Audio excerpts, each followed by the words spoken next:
Someone Better by I_am_Ellie on AO3. Episode 8, Chapter 6.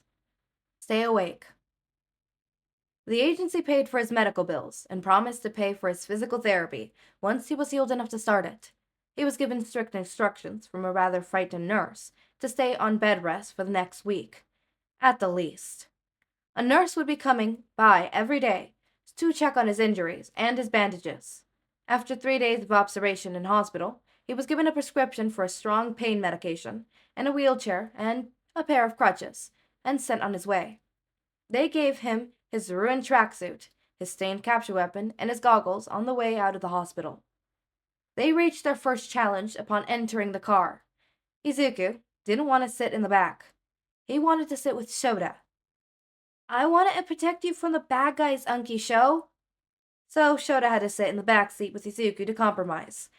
It was awkward with his cast, so he ended up leaning his back against the door and his legs sprawled out in front of him, wincing every time they hit a bump in the road, and it sent a spike of pain to pierce through the pain medication.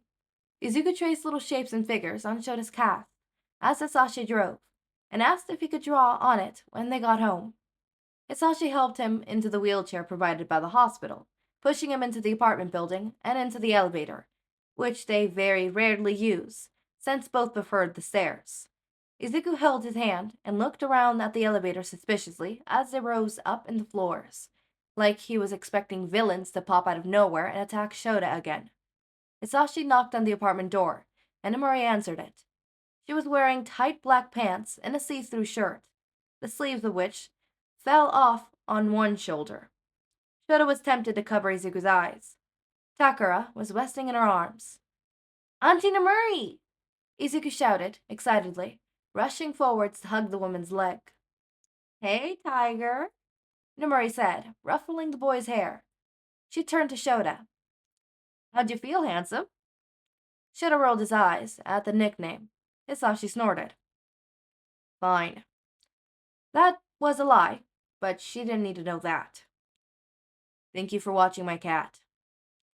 "Oh, it's no trouble. She's a sweetheart," Nomori said, offhandedly. "Auntie Nemi! Auntie Nemi!" Izuku said, excitedly, bouncing in place. "Yes, Zuku?" "I'm gonna protect Unki Sho from the bad people, in case they come back." "Is that so?" Nomori said. Izuku nodded, sadly. Like Shouta would even let Izuku protect him. If the villains came back to attack him again, which he doubted, Izuku was going out the nearest exit. "Well, I'm sure you'll protect him valiantly. You're like a knight in shining armor." Izuku looked confused. "What's valiantly mean?" "It means you're doing something with courage or determination," Shouta explained. "You remember what courage means?" "Doing something even though it hurts." "Exactly. It basically means you're doing something with courage." "Okay," Izuku said. Then I'm a vigilant knight. Yeah." He pronounced vigilant like vigilant. Close enough. Nemuri snickered. "That's all right." Hizashi cut in. "Can we get in the apartment, please, Nemuri?" "Oh, right, of course," Nemuri said, stepping aside. Hizashi wheeled Sho into their bedroom and adjusted the pillows against the hardboard, easing him back against it. Nemuri and Izuku followed them into the room. "Can I draw on your cast now, Unki Sho?" Izuku asked, hopefully. "Yeah, Sho," Nemuri said, smiling evilly. "Can we sign your cast?" He was going to regret this immensely. "Yes, go find a marker." Izuku ran to his room to get a marker, returning a minute later with a black Sharpie. He climbed onto the bed carefully, knee-crawling his way over to Shota's side, bringing the marker to Shota's blue cast. "Give me a turn after you're done, little knight," Nemuri said, sitting on the bed beside Izuku. "Yes, ma'am." Izuku drew smiley faces, and what Shouta assumed was supposed to be his Eraserhead persona. He also drew rainbows, turtles, and a cat face. Shouta decided he liked that one best. "Give me a turn, kid," Nemuri said, Nemuri turned away from the drawing to talk to Hizashi. Izuku and Nemuri piping in once in a while. Auntie, what's that? Izuku asked after a few minutes. Shouta looked down at his cask. Nemuri Kamina, oh my god! Hizashi gasped. Shouta thought his mouth was hanging open. Nemuri was snickering. What is it? Izuku asked again, looking a bit concerned. It's... Nemuri began. Don't you dare. Scissors! It's scissors, Nemuri said. It was, in fact, not scissors, but Izuku didn't need to know that. Cabbage, Shouta said. I'm thirsty. Get me water, please. That wasn't quite a lie. The pain medication was making him a bit dehydrated, and he hadn't drinking water all day. Izuku scrambled out of the room to get some water. Really? Honestly, really. I have to wear this for the next few weeks. Did you expect anything else? Nemuri asked. Shouta wished he could have said no. There was a child in the room. Nemuri shrugged. He thinks it's scissors. Shouta dragged a hand across his face. Izuku returned to the room with a bottle of water, which Shouta opened and drank from. Hizashi checked his watch. Okay, who wants lunch? Hizashi asked. Standing up, Izuku gasped. Me! Let's go then, listener. I'll teach you how to make yaragoshi. Hizashi and Izuku left the room, Izuku babbling away excitedly. Don't you guys usually order in for lunch on weekends? We can't afford it right now. Something in Nemuri's forehead pinched. You guys doing okay? She asked, face awash in seriousness. We're fine, Shouta said, sinking back into his pillows. Don't worry, we just gotta pay off a loan. How are you gonna do that without you working too? Especially with all the bullshit banks play? Shouta didn't say anything. You know, I can help, right? Shouta looked at her. I appreciate it, Shouta said. I do, but we're fine. Just don't hesitate to call if you need anything, Nemuri said. Shouta nodded.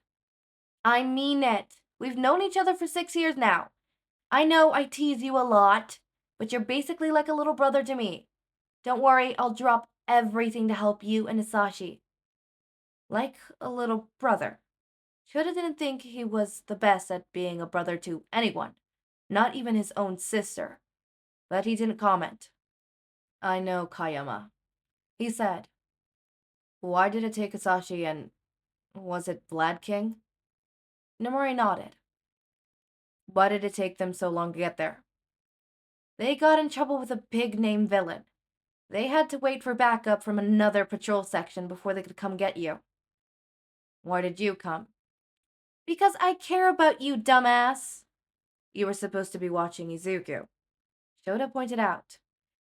Yeah, Nemuri said sheepishly.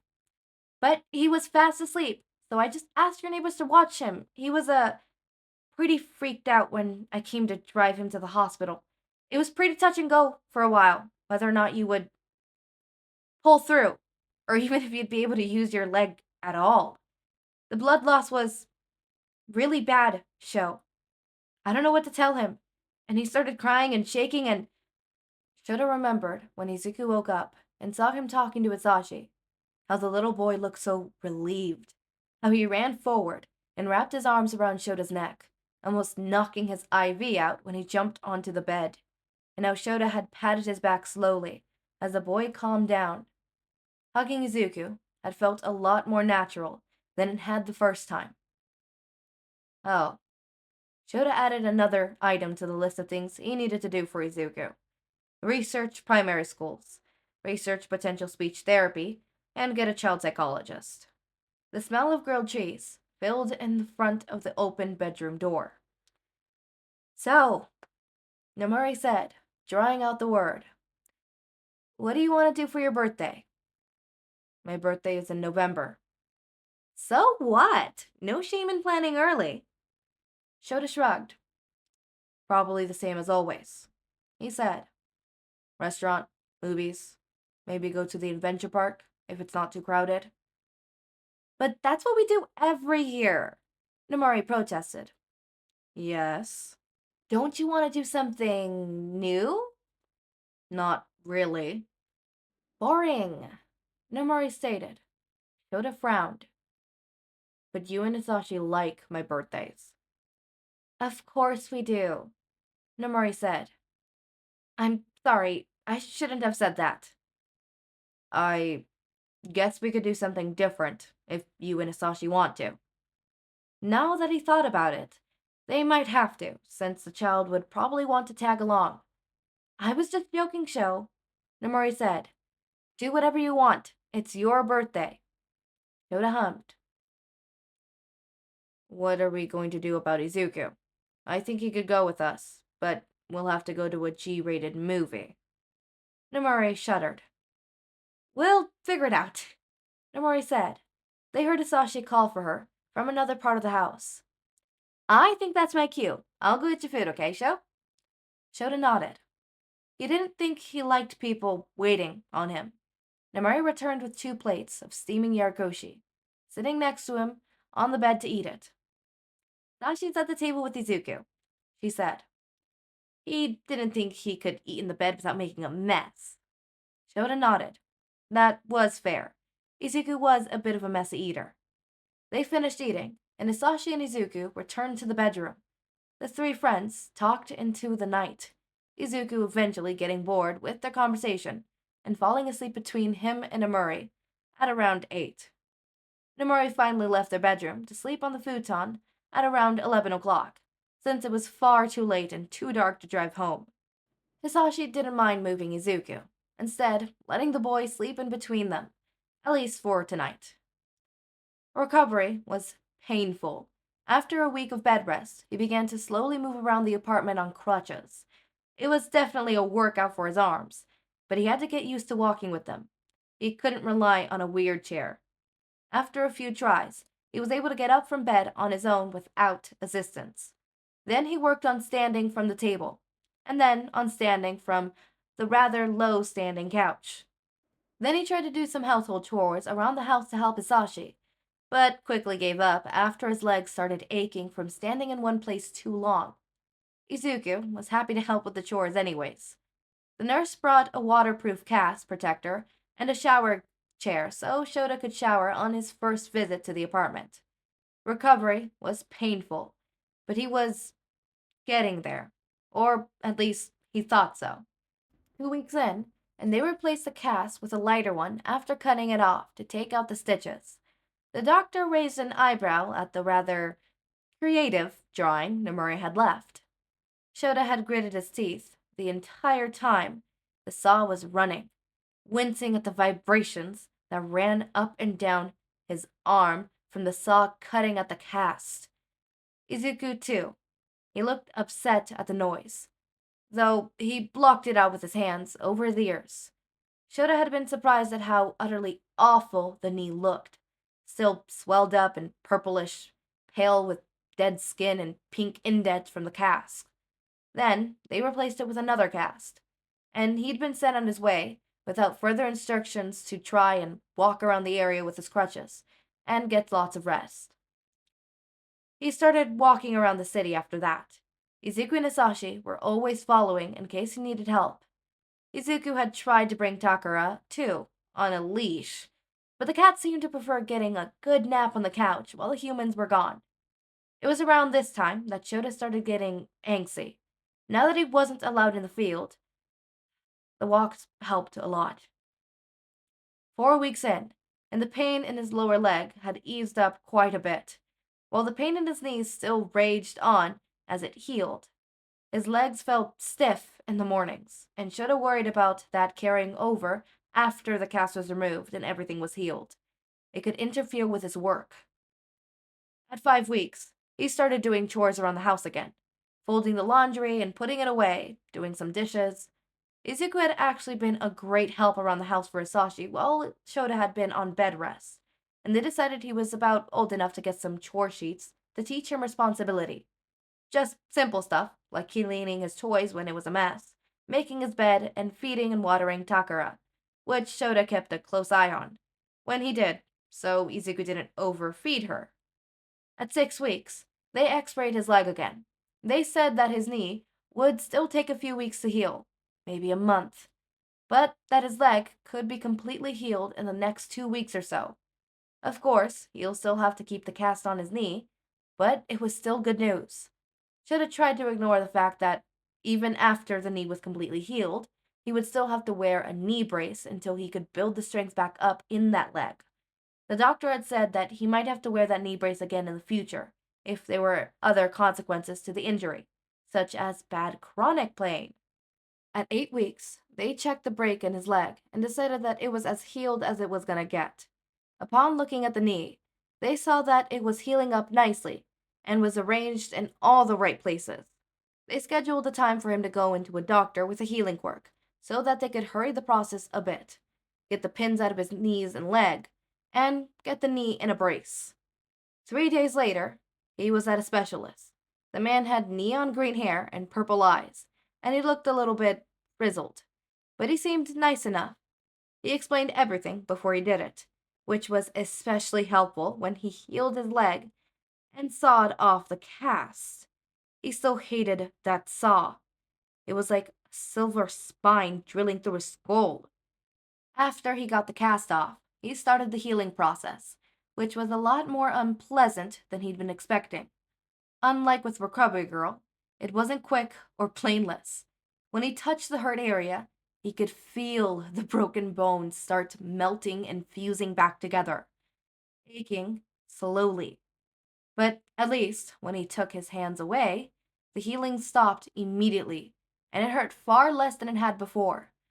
Not a sharp pain, and more like a throbbing right in the middle of his knee. Then he took the pins out.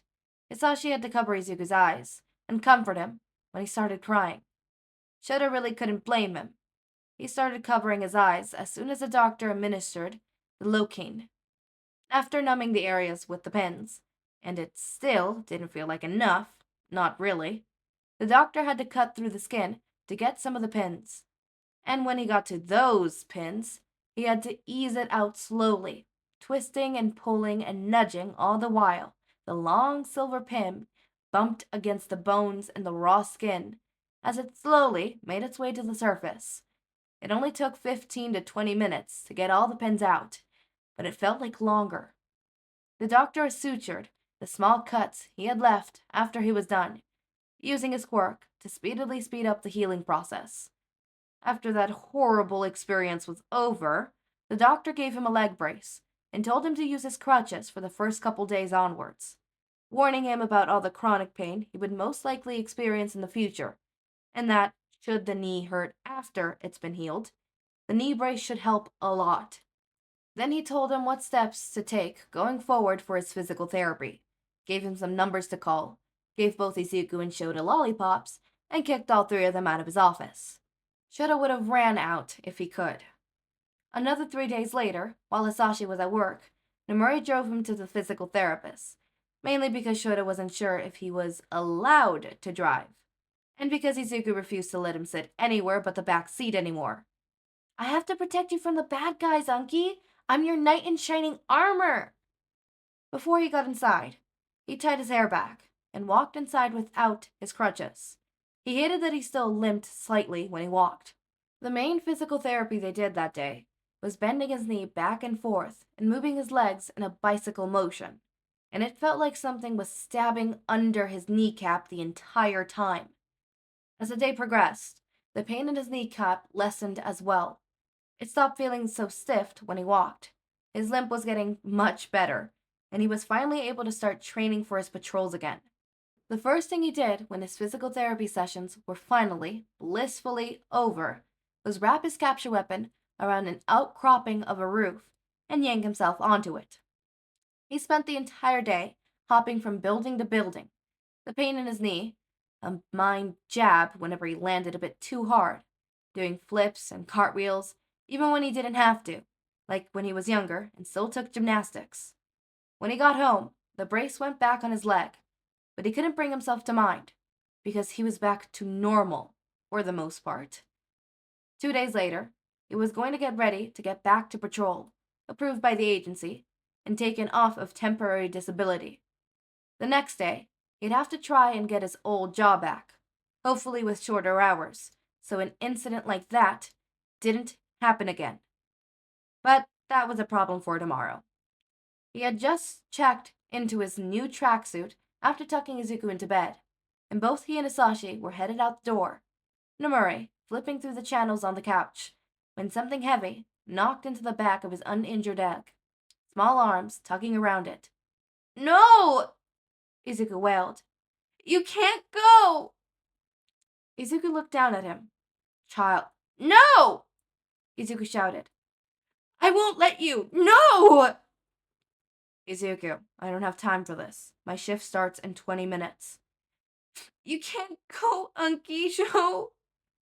His voice sounded mournful. "You can't leave! I won't let you leave!" He looked into the child's eyes, and they were filled with tears. His voice garbled. "The bad guys won't let you go again! Unky, please don't leave me!" "Cabot, I gotta protect you. I said I would protect you from the bad guys. I gotta make sure you won't get hurt by those meanies again if you leave." "Izuku, it's dangerous, Unky." The boy had only just learned the word dangerous. He was still pronouncing it wrong, as dangerous. He was getting there. "Izuku, I have to go." "Baby, Shota's going to be fine." Hizashi tried to reason. Izuku only wailed louder, breath stuttering in his chest. You can't!" "Cabbage." "Tiger, please calm down." "It's all right, baby. Unky Show's all right. Oh my god, Izuku, breathe, please." Izuku screamed, shoulders and arms trembling, as his wails increased in pitch and volume. His face turned blotchy and red. You're... Shouta fell to his knees in front of the little boy, placing his hand on his shoulders. "Izuku." The boy didn't respond. "Child." "Izuku." "Cabbage." The boy looked up, sobbing. "I know you're upset and you're confused, but I need you to breathe. You're scaring Hizashi and Nemuri, okay?" Hizashi and Nemuri nodded. "So you have to breathe, and you have to calm down, okay?" Izuku nodded and tried to suck in a deep breath. Hizashi couched beside him. "Like me, Izu," he said. "Deep breaths in." Izuku did. "Hold it." Izuku did. "Breathe out again. You got this, Izu. It's all right. Come on." Izuku started breathing again, and the red of his face slowly slipped away. He started crying in earnest. However, and Hizashi opened his arms. Izuku ran into them without a second thought, hugging the man's neck. "Shh, it's okay. I've got you, Izu. It's okay." Izuku sniffled and slowly pulled away. His face was covered in tears. "Better?" Izuku nodded. "Good. Now, explain to us what's wrong. It's okay if you don't mind. Just talk it out with me, Izuku." Hizashi said that to Shouta a lot, when he was confused, or overwhelmed, or angry, and he didn't know why. He knew it worked pretty well. "Unky Show could get hurt," Izuku said. "Like last time, and he choked on a sob. "It's alright, Izu. Just take your time," Hizashi said. I I don't want Unky Show's batteries to die like mommy's." Shouta frowned. "Batteries? What?" Hizashi seemed to understand what he meant, however. "That's not gonna happen, Izuku, okay? It's not going to happen."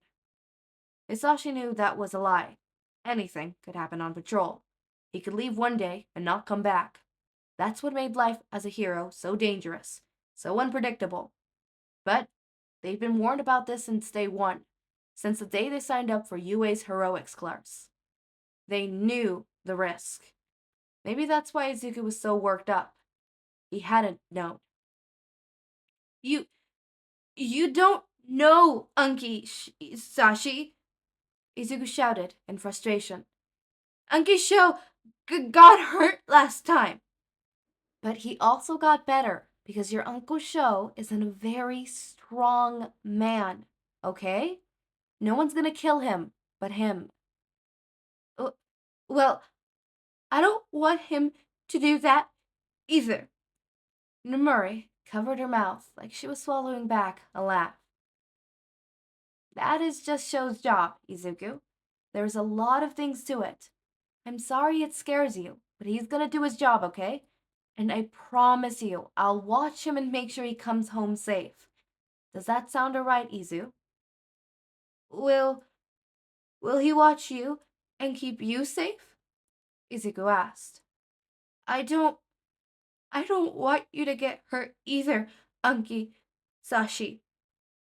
Hizashi looked like his heart was about to melt. Yes, I will, Shouta said. Always. There's nothing to worry about, Cabbage. Izuku frowned and slowly nodded. Okay.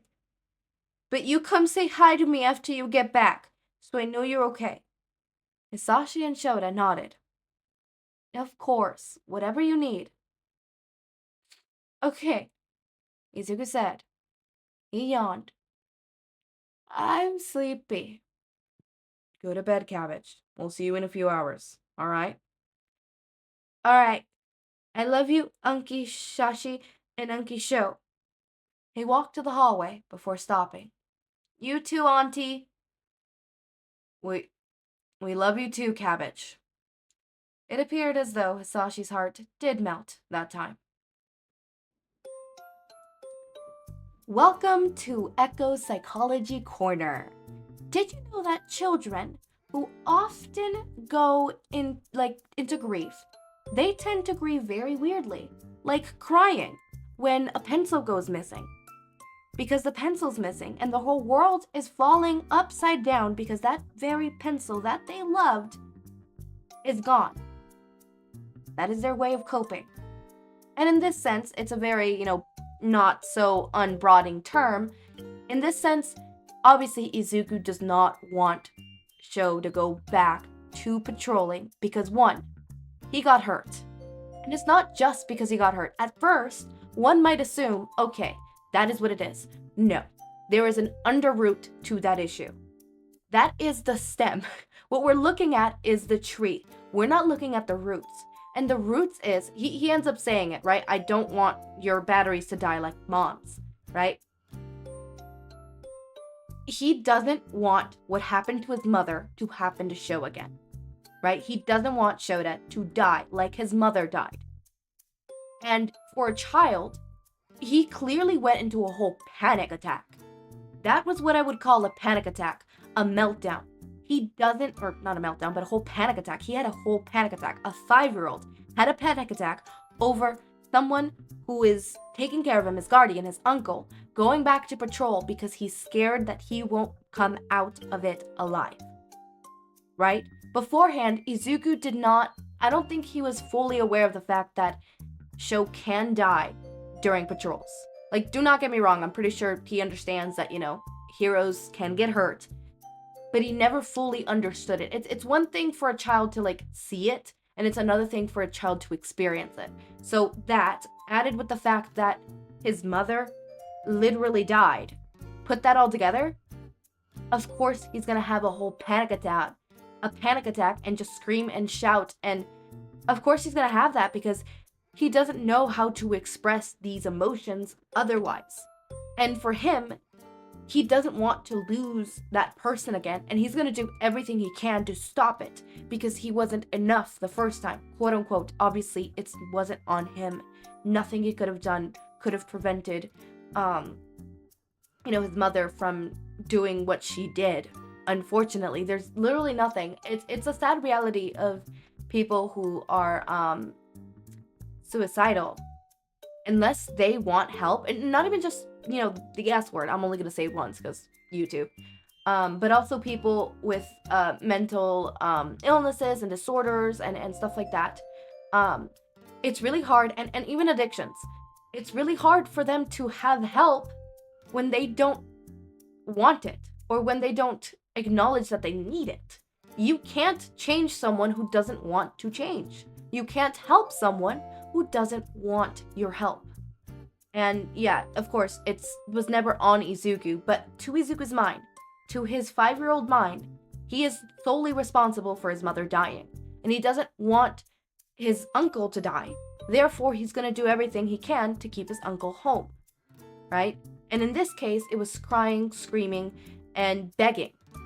And he tried, and luckily they calmed him down. They went to patrol, and I wouldn't be surprised, if a certain someone stays up as much as they can and, make sure that they come back home safe. That would be a typical trauma response, too. And that's the unfortunate thing.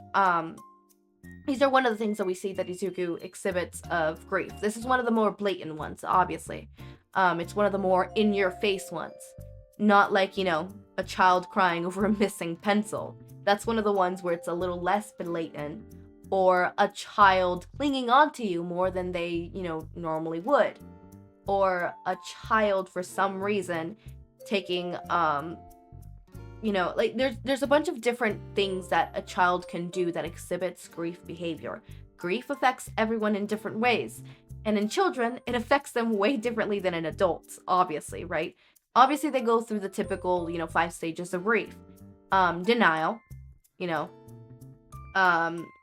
anger, bargaining, and all that stuff. It just looks different than an adult, because an adult has the tools and coping mechanisms given to them from life to be able to cope with it in a more healthier way, and in a way that's more less destructive, I guess is the word I'm looking for. And obviously they have the brain developed enough to understand complex things, like the fact that you can be sad and happy at the same time, in the sense of like remembering a memory and being happy because that memory makes you happy, but also being sad because you'll never be able to have that memory with the person who died. Children, they don't know how to, well, they can feel that way, and some of them can cope with that, but it's hard for them to express it. They don't have the tools that adults have. Therefore, they do stuff like have whole meltdowns, or in Izuku's case, a whole ass panic attack. And I think very much the panic attack stems from, obviously, like, seeing his mother dead, and then having to go to the hospital with Sho, which, another thing, mind you, Izuku thought that the ambulance people were going to be able to save his mother. They didn't. He no longer trusts the medical system. For a child, it's as black and white as that. Fail him once, and he'll think you'll fail him again. That it's not like with, human, or not humans.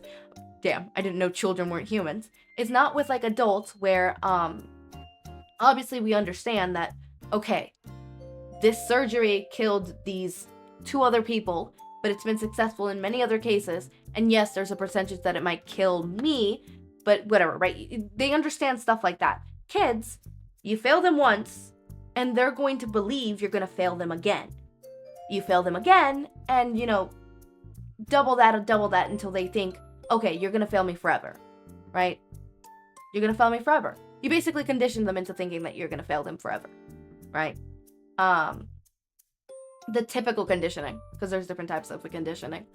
And obviously, imagine going to the hospital and you're a little kid, and in your mind, these medical people have already failed at saving your mother, and, she's dead. And you can't do anything, right? You're scared because your uncle is also in the hospital, and all that little kid is thinking is my uncle going to die? Is this going to be him dead? Are they not going to save him too, like they couldn't save my mother? And obviously, Izuku has that implanted, plus the fact that he literally saw his mother die, he saw his uncle literally go to the hospital, and then his uncle was going back to the exact place that got him hurt. He's a scared little kid. Of course he's gonna have a fucking panic attack. It's only logical. It's only logical. It's only hold on. It's only rational. Sorry. I had to. Okay. That's the end of Psychology Corner. I want to know what you guys think about this chapter and about this and overall. So, as always, my raindrops, make sure to eat, sleep, drink water, take your meds. Have a wonderful day or night. Link to my Discord server and socials are down in the description. Subscribe to see more of my content, and thank you so much for watching.